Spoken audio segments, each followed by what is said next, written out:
ऐसी मार्केट में क्या सिर्फ हम एसआईपी पे ही भरोसा कर सकते हैं या फिर बाकी प्लेटफॉर्म की तरफ भी नज़र डाल सकते हैं? सी अपने पास में अगर आज देखें तो अपने बकेट्स में क्या क्या है इन्वेस्टमेंट करने के लिए। एसआईपी हो गया, मीन्स म्यूचुअल फंड हो गया, पोस्ट ऑफिस इन्वेस्टमेंट हो गया, बैंक एफडीज हो गया, बॉन्ड्स हो गया, गोल्ड बॉन्ड्स हो गया, पीपीएफ हो गया। ये सारे टूल्स हैं इन्वेस्टमेंट करने के लिए।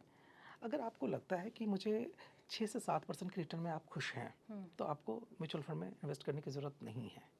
फिर आप कहाँ पे इन्वेस्ट कीजिए? बैंक एफडी एफडीज़ में होगी। कीजिए, पोस्ट ऑफिस में कीजिए, कॉर्पोरेट बॉन्ड में कीजिए, पोस्ट ऑफिस में कीजिए, राइट, पीपीएफ के अंदर कीजिए, एनएससी में कीजिए। लेकिन जो आप इसमें इन्वेस्ट करेंगे उस पर रिटर्न कितना बनेगा?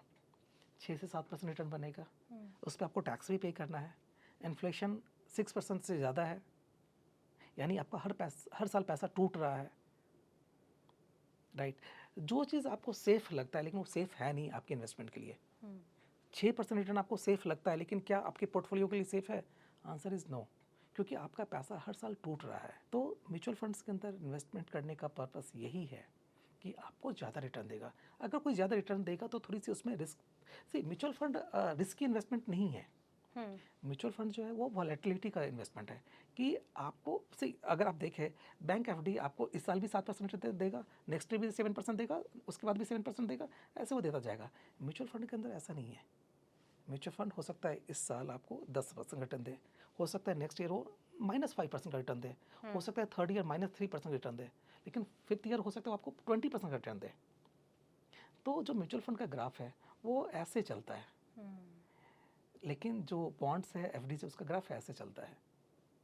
ये 7% आपको देगा, लेकिन ये आपको चांसेस है इसमें आपको 12, 15, 20% रिटर्न भी देने की चांसेस है। तो आप वो व्हीकल चूज़ कीजिए जहाँ पे आप कंफर्टेबल हैं। आपको लगता है कि नहीं मैं 7% में खुश हूँ, तो आप बैंक में जा कर के मतलब चैन की नींद सोइए। अगर आपको लगता नहीं मेरा पैसा टूट रहा है वहाँ पे, ऑफ कोर्स इन्फ्लेशन पैसे को खा रहा है, तो आपको इन्फ्लेशन से ज़्यादा पैसे के लिए आपको म्यूचुअल फंड में इन्वेस्ट करना पड़ेगा, इक्विटीज़ में इन्वेस्ट करना पड़ेगा। किस कंडीशन में प्रहलाद जी म्यूचुअल फंड जो है वो 15% का रिटर्न देता है? एक ही मंत्र है, एक ही मंत्र है। वो मंत्र ये है कि आप लॉन्ग टर्म में इन्वेस्टेड रहिए। आप पास्ट डाटा को तो देखिए ना कि कितना रिटर्न दिया है। कोई भी ऐसी म्यूचुअल फंड नहीं है जो आपको, अगर आप 10 साल इन्वेस्टेड रहते हैं तो 12 से 14% का रिटर्न, किसी भी म्यूचुअल फंड कंपनी, जो वर्स्ट म्यूचुअल फंड भी है ना, वो भी आपको 12% का रिटर्न दिया है लास्ट 10 ईयर्स में। और अच्छी म्यूचुअल फंड 20, 25, 30% तक का भी रिटर्न दिया है। एक मैं कल ही एक डाटा देख रहा था, निपॉन का एक फंड है जो ताइवान में इन्वेस्ट करता है, राइट। उसने लास्ट 2 साल में 75% का रिटर्न दिया है, 75% ईयरली रिटर्न दिया है। तो ऐसे भी फंड्स हैं मार्केट में अवेलेबल। तो आपको चूज़ करना है कि आप अपने पैसे पे कितना रिस्क ले सकते हैं। और सबसे पहले जो आप अपनी एडवाइज़र, उसको बहुत वाइजली चूज़ करें, उनको बहुत वाइजली देखें। अगर आपके जो एडवाइज़र है यानी वो आपके नेविगेटर है, वो कैसे आपको गाइड करते हैं, उनकी एक्सपर्टीज़ कितनी है, एक्सपीरियंस कितना है, उनके ऊपर भी डिपेंड करता है, राइट। वो आपकी कितनी हैंड होल्डिंग कर सकते हैं। तो ऑलवेज़ कोशिश करें कि अच्छे एडवाइज़र के साथ आप इन्वेस्टेड रहें, ताकि ऐसी वॉलेटिलिटी वाली मार्केट में आपको अच्छे से नेविगेट कर सके, आपके रिस्क को मिनिमाइज़ कर सके। प्रहलाद जी, आपने कहा निपॉन इंडिया का एग्जाम्पल आपने दिया कि कितना अच्छा रिटर्न उसने दिया है 1 साल के अंदर। ऐसे कंडीशन में इन्वेस्टर के लिए कितना ज़्यादा इम्पोर्टेंट हो जाता है ऐसे फंड को तलाश करना जो उनको आने वाले वक्त में इतना अच्छा रिटर्न दे सी सकते हैं? ये मोस्टली इन्वेस्टर्स को नहीं पता होता, बट जो आपके फंड मैनेजर। एडवाइज़र, जो फंड में जो आपके एडवाइज़र होते हैं, जो आपके नेविगेटर है, जो आपके एडवाइज़र है, उनको पता होता है कि आने वाला जो दशक है, जो आने वाला साल है, नेक्स्ट 5 ईयर्स 3 ईयर्स कौन सी कंट्री में अच्छा ग्रोथ होने वाला है, कौन से सेक्टर में अच्छा ग्रोथ होने वाला है, तो वो आपको गाइड करेंगे। तो इसलिए हमने बताया कि आपको हर साल अपने पोर्टफोलियो को रिव्यू करना चाहिए कि क्या जो हमने प्लान किया था 1 साल के लिए उस मैप पे आप चल रहे हो या नहीं चल रहे हो, राइट। अगर आपको लगता है कि उस डायरेक्शन में, सही डायरेक्शन में नहीं चल रहा है, तो आपको अपने पोर्टफोलियो के अंदर रिस्ट्रक्शन की भी ज़रूरत है। तो इसीलिए हम कहते हैं कि हर साल जिस तरीके से हम अपनी हेल्थ चेकअप करते हैं, आपको अपनी पोर्टफोलियो रिव्यू भी करनी चाहिए, पोर्टफोलियो चेकअप भी करना चाहिए। जैसे वॉरेन बफे कहते हैं कि उनकी एक जैसे आइडियोलॉजी होती है कि इस तरीके से चलें तो इन्वेस्टमेंट में अगर आप कर रहे हैं तो अच्छा पैसा आप बना लेंगे। कुछ ऐसी थ्योरी जो हमारे एडवाइज़र को आप देना चाहें, दर्शकों को आप देना चाहें कि कुछ रेशियो जो होते हैं अगर वो फॉलो करें तो वो उससे आप 200% पैसा बना लेंगे? वॉरेन बफे ये भी कहते हैं जो बहुत पढ़े लिखे लोग हैं ना, वो इस मार्केट में पैसा नहीं बनाते हैं, क्योंकि वो चर्निंग में लगे रहते हैं। यहाँ से निकाला यहाँ पे डाल दिया, यहाँ बिल्कुल। से निकाला हुँ, यहाँ पे डाल दिया। हुँ, पैसा कौन बनाता है? जो इन्वेस्ट करके भूल गया। जो ज़्यादा पढ़े लिखे लोग होते हैं, हुँ, राइट, वो उनको लगता है कि हम हर रोज़ पैसा बनाएं, हर महीने पैसा बनाएं। एक सेक्टर में आज पैसा निकाला लगाया, दूसरे सेक्टर में डाल दिया। कोई ज़रूरी नहीं कि इस सेक्टर से पैसा निकाल करके आप दूसरे सेक्टर में पैसा बनेगा ही बनेगा। चांसेस 50-50 है। तो वरुण साहब ये भी कहते हैं कि आप इन्वेस्ट करके आप साइड में बैठ जाइए। अगर आप इन्वेस्टेड है किसी भी सेक्टर में, वो हुँ, सेक्टर चलेगा ही चलेगा। हो सकता है 2 साल तक नहीं चले, 3 साल तक नहीं चले, लेकिन 5 इयर्स में, 10 इयर्स में, 15 इयर्स में चलेगा ही चलेगा। हुँ, आज से 10 साल पहले, 15 साल पहले डिफेंस सेक्टर को कोई नहीं जानता था। बिल्कुल। रिन्यूएबल एनर्जी सेक्टर को नहीं जानता था। हुँ, लोग सुनते थे कि हाँ, एक रिन्यूएबल एनर्जी नाम की कोई इंडस्ट्री है। हुँ, लेकिन आज आप देख लीजिए, ईवी को कितने लोग जानते थे आज से 15 साल पहले, 10 साल पहले। तो हर इंडस्ट्री हर 5 साल पे जो ग्रोथ है वो डिफरेंट डिफरेंट सेक्टर में हो रहा है। हर 5 साल पे हमारी नीड बदल जाती है। 10 साल पहले ईवी की उतनी नीड थी नहीं थी, 5 साल पहले थोड़ी नीड हुई, आज बहुत ज़्यादा नीड हो गया है। हुँ। तो आप इन्वेस्टेड रहिए, आप अपने फंड मैनेजर को चूज़ कीजिए, आप अपने एडवाइज़र को चूज़ कीजिए, ताकि वो आपको अच्छे से नेविगेट कर सके। आने वाले वक़्त में आपको क्या लग रहा है कि कौन-कौन से सेक्टर जो हैं वो चमकते हुए सितारों की तरह काम करेंगे? ऐसे बहुत सेक्टर है, एक सेक्टर की बात हम नहीं कर सकते। ये भी बहुत अच्छा सेक्टर होने जा रहा है। जिस हिसाब से फ्यूल प्राइस, क्रूड प्राइस बढ़ रहा है, ये भी एक बहुत अच्छा सेक्टर होने जा रहा है। ईवी। अगर यस यस यस, फार्मा बहुत अच्छा सेक्टर होने जा रहा है। डिफेंस, आज देख लीजिए सारी वर्ल्ड में वॉर की सिचुएशन है, हर कोई चाहता है कि उनकी जो कंट्री रहे थोड़ी सी वो अच्छी स्थिति में रहे। जो डिफेंस सेक्टर है वो काफ़ी अच्छा मतलब होने जा रहा है। तो बहुत ऐसे सेक्टर है। बिल्कुल।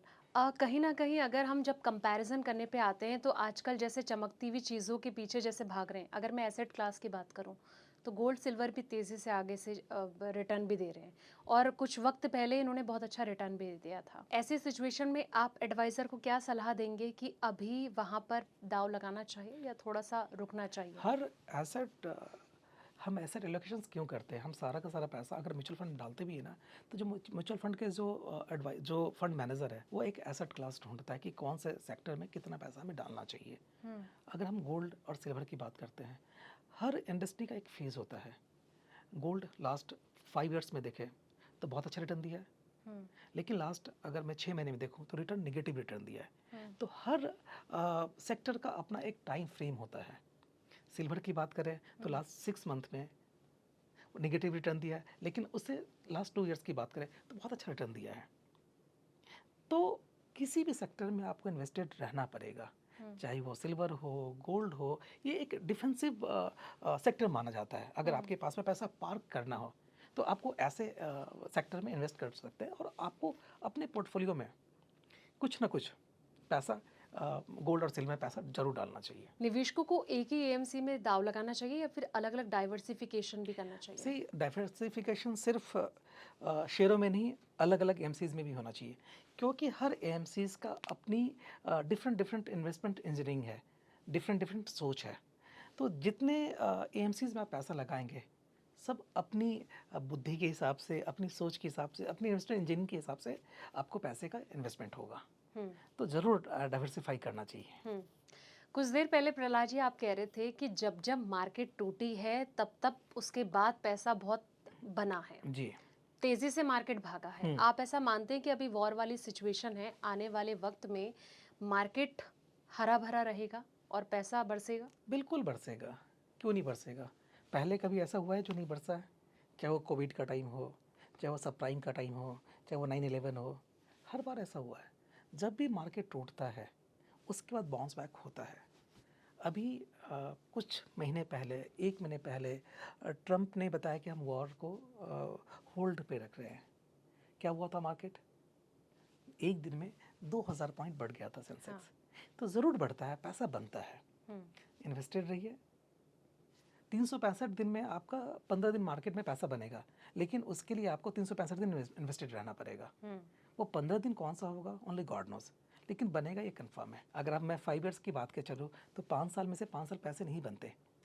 5 साल में से वो 1 से 1.5 महीना मतलब 30 से 50 दिन ऐसा होगा, मतलब दिनों में पैसा बनेगा, लेकिन वो 50 डेज कौन सा होगा, ओनली गॉड नोज। लेकिन वो 50 डेज को कमाने के लिए ना आपको 5 साल इन्वेस्टेड रहना पड़ेगा। अगर आप क्रिकेट, आजकल IPL का सीज़न है, अगर कोई बैट्समैन 100 बॉल खेलता है तो उस 100 बॉल में से वो 50, 60, 70 बॉल हिट करेगा, लेकिन वो 60-70 बॉल कौन होगा? जब बॉलर बॉलिंग करेगा तो पता चलेगा कि कौन सा बॉल लूज है, उस पर वो हिट करेगा, यही होता है ना। लेकिन वो 50-60 शॉट मारने के लिए आपको 100 बॉल तो खेलना पड़ेगा ना।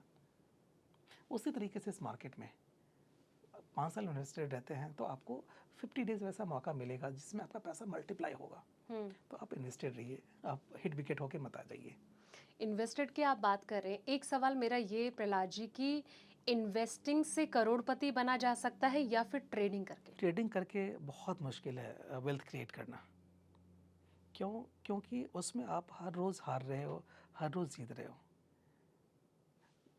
पैसे की कंपाउंडिंग, बिना कंपाउंडिंग का करोड़पति बनना बहुत मुश्किल है।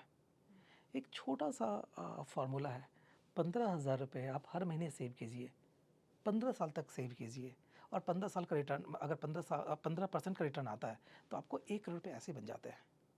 ट्रेडिंग करके वेल्थ क्रिएट करना बहुत डिफ़िकल्ट है। उसके लिए आपको फंड मैनेजर की फिर आपको ज़रूरत नहीं है, आपको खुद फंड मैनेजर बनना पड़ेगा, आपको खुद एक्सपर्टीज़ लानी पड़ेगी। उसके लिए आपका ये फुल टाइम जॉब आपका होगा फिर। अगर आप एक इन्वेस्टर है तो पैसा आप बना सकते हैं, एक ट्रेडर है तो पैसा बन भी सकता है और पैसा नहीं भी बन सकता है। आप ये देखिए ना कि जितने भी आज तक इस मार्केट में वेल्थ क्रिएट किया है, वो या तो फुल टाइम इन्वेस्टर्स थे जिनका यही काम था, चाहे वो राकेश झुनझुनवाला हो या दमानी साहब हो, कोई भी हो, बट उनके पास में वो एक्सपर्टीज़ भी तो थी ना। लेकिन प्रहलाद जी, बात तो यही है ना कि आजकल लोग ट्रेडिंग के पीछे ही भाग रहे हैं। वो ये चाह रहे हैं कि बस ट्रेडिंग से ही हम पैसा बनाएं। ट्रेडिंग में की अगर हम बात करें तो एक रिपोर्ट है जिसमें से 97-98% जो इन्वेस्टर है ना, पैसा खो चुका है ट्रेडिंग करके। ट्रेडिंग करना इतना आसान नहीं है, बहुत डिफ़िकल्ट है। उसके लिए आपके पास में एक्सपर्टीज़ होनी चाहिए, और वो एक्सपर्टीज़ 1 दिन, 2 दिन, 3 दिन में नहीं आती। वो एक्सपर्टीज़ 10 ईयर्स, 15 ईयर्स, 20 ईयर्स में आती है। जब तक कि आप गंवाएंगे नहीं ना इस मार्केट में, आपके पास एक्सपर्टीज़ आ नहीं सकती। तो आप एक डिसिप्लिन इन्वेस्टर बनिए। इन्वेस्टर ज़्यादा पैसा बनाता है, ट्रेडर उतना पैसा नहीं बना पाता। और ट्रेडिंग करने के लिए आपके पास में ऑलवेज एक बड़ा अमाउंट चाहिए बैकअप के लिए। तकरीबन करोड़, 2 करोड़, 5 करोड़ पे चाहिए, तभी आप ट्रेडिंग कर सकते हैं। आप 5,000, 10,000, 20,000, 50,000, लाख रुपए लेकर आप ट्रेडिंग नहीं कर सकते। तो आप डिसिप्लिन इन्वेस्टर बनिए, आप अपने काम पे फोकस कीजिए, पैसे को आप काम पे लगाइए। अगर आप अपने काम पे फोकस करेंगे तो आप वहाँ से वेल्थ क्रिएट कीजिएगा, वहाँ से आप पैसे कमाइएगा, और अपने पैसे, जो आपकी सेविंग्स वाली पैसे है, उसको आप काम पे लगाइए, आप फंड मैनेजर को दे दीजिए, आपके बदले में वो फंड मैनेज वो अच्छे से कर पाएंगे।